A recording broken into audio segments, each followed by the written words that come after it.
Le microbiote intestinal, un acteur inattendu de la force musculaire et de la motivation à l'effort. Pendant longtemps, la physiologie de la performance physique semblait relativement simple à comprendre. La force et l'endurance dépendaient principalement de 3 facteurs: l'entraînement, la nutrition et la régulation hormonale. Le muscle était considéré comme l'organe central de la performance, tandis que l'intestin apparaissait surtout comme un système de digestion et d'absorption des nutriments. Au cours des 15 dernières années, cette vision a profondément évolué. Les recherches sur le microbiote intestinal, l'ensemble des micro-organismes vivant dans notre tube digestif, ont progressivement révélé que ces microbes exercent une influence considérable sur de nombreux processus physiologiques. Ils participent à la régulation du métabolisme énergétique, modulent l'immunité, influencent l'inflammation systémique et communiquent même avec le cerveau. Plus récemment, un nouveau champ de recherche est apparu: l'étude des interactions entre le microbiote intestinal et la fonction musculaire. Ce domaine, parfois appelé axe microbiote-muscle, suggère que certaines bactéries intestinales pourraient influencer la masse musculaire, la force et même les capacités physiques globales. Une étude particulièrement remarquable, publiée récemment dans la revue scientifique Gut, illustre parfaitement cette nouvelle perspective. Les chercheurs ont exploré la relation entre la composition du microbiote intestinal et la performance musculaire chez l'humain. Leur analyse a porté sur plus d'une centaine de participants, incluant à la fois des adultes jeunes et des individus plus âgés. Les scientifiques ont étudié la composition bactérienne du microbiote intestinal grâce à des analyses métagénomiques, puis ont comparé ces données avec différentes mesures de performance physique, notamment la force de préhension, la puissance musculaire au niveau des membres supérieurs et inférieurs, ainsi que la capacité cardio-respiratoire. Parmi les nombreuses espèces bactériennes identifiées, une bactérie a particulièrement retenu l'attention des chercheurs: Roseburia inulinivorans. Cette espèce, appartenant au genre Roseburia, un groupe de bactéries intestinales connues pour leur rôle métabolique, s'est révélée fortement associée à plusieurs indicateurs de performance musculaire. Chez les individus étudiés, la présence de cette bactérie dans le microbiote intestinal était corrélée à une force musculaire plus élevée. Cette association était particulièrement frappante chez les personnes âgées, chez qui les porteurs de cette bactérie présentaient une force de préhension significativement supérieure à celle des individus chez qui elle était absente. Pour déterminer si cette relation était simplement une association ou si elle reflétait un véritable effet biologique, les chercheurs ont mené des expériences complémentaires chez l'animal. Des souris ont reçu une supplémentation orale en Roseburia inulinivorans pendant plusieurs semaines. Les résultats ont été étonnants. Les animaux ayant reçu cette bactérie ont développé une force musculaire nettement plus élevée que les souris témoins. L'analyse histologique des muscles a également montré une augmentation de la taille des fibres musculaires ainsi qu'une proportion plus importante de fibres rapides de type 2. Celles qui sont responsables des contractions puissantes et rapides. L'aspect le plus intéressant de cette étude concerne peut-être les mécanismes biologiques impliqués.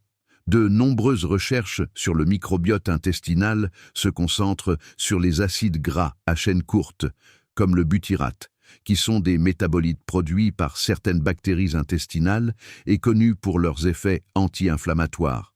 Dans ce cas précis, cependant, les chercheurs ont identifié un mécanisme différent. Les analyses métabolomiques ont révélé que Roseburia inulinivorans semblait influencer des voies métaboliques liées au métabolisme des purines et à la voie des pentoses phosphates dans le tissu musculaire. Ces voies biochimiques jouent un rôle essentiel dans la production d'énergie cellulaire et dans la biosynthèse des molécules nécessaires à la croissance des fibres musculaires. Ces résultats suggèrent donc que certaines bactéries intestinales pourraient agir indirectement sur les muscles en modifiant la disponibilité de certains métabolites ou en influençant le métabolisme énergétique global de l'organisme. Au-delà de cette étude spécifique, ces découvertes s'inscrivent dans un concept physiologique plus large, l'axe microbiote muscle-cerveau. En effet, la performance physique ne dépend pas uniquement du muscle lui-même. Le cerveau joue également un rôle central dans la régulation de l'effort. Depuis plusieurs décennies, les physiologistes reconnaissent que la fatigue n'est pas seulement un phénomène musculaire, mais également un phénomène neurologique. Le cerveau agit comme un régulateur central qui ajuste l'intensité de l'effort afin de protéger l'organisme contre un épuisement excessif. Cette idée est parfois décrite dans la littérature scientifique sous le nom de « modèle du gouverneur central ». Or, le microbiote intestinal entretient un dialogue constant avec le système nerveux central. Ce dialogue s'effectue par plusieurs voies, la production de métabolites microbiens capables d'atteindre le cerveau, la modulation du système immunitaire ainsi que la communication via le nerf vague. Certaines bactéries intestinales peuvent également influencer la production ou la régulation de neurotransmetteurs importants tels que la dopamine, la sérotonine ou le GABA. Ces molécules jouent un rôle essentiel dans la motivation, la perception de la fatigue et les circuits cérébraux de la récompense. Dans ce contexte, certains chercheurs ont proposé une hypothèse fascinante. Le microbiote intestinal pourrait influencer non seulement la physiologie musculaire, mais aussi la motivation à l'activité physique. Des travaux réalisés chez l'animal suggèrent en effet que certaines signatures microbiotiques sont associées à des niveaux d'activité spontanée plus élevés. Des expériences de transplantation de microbiote ont même montré que le transfert de certaines communautés bactériennes pouvait modifier le comportement locomoteur. Un autre exemple remarquable provient de l'étude du microbiote des athlètes d'endurance. Des analyses menées chez des marathoniens ont mis en évidence l'augmentation d'une bactérie particulière après l'effort, Veillonella atypica. Cette bactérie possède une propriété métabolique inhabituelle. Elle utilise le lactate produit par les muscles pendant l'exercice et le transforme en propionate, un métabolite qui peut être utilisé comme source d'énergie par l'organisme. Des expériences chez la souris ont montré que l'administration de cette bactérie pouvait améliorer l'endurance à l'effort, suggérant un rôle direct du microbiote dans la performance physique. Ces observations convergent vers une nouvelle vision de la physiologie humaine. Le corps ne peut plus être considéré uniquement comme un ensemble d'organes humains fonctionnant de manière autonome. Il doit être envisagé comme un écosystème complexe, composé à la fois de cellules humaines et de milliards de micro-organismes qui interagissent en permanence avec notre métabolisme, notre système immunitaire et notre système nerveux. Dans cette perspective, la force musculaire, l'endurance et même la motivation à l'exercice pourraient dépendre en partie de la composition de notre microbiote intestinal.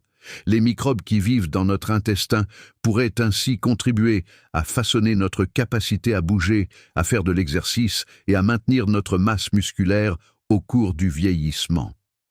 Bien que ces recherches soient encore relativement récentes et que de nombreuses questions restent ouvertes, elles ouvrent des perspectives fascinantes.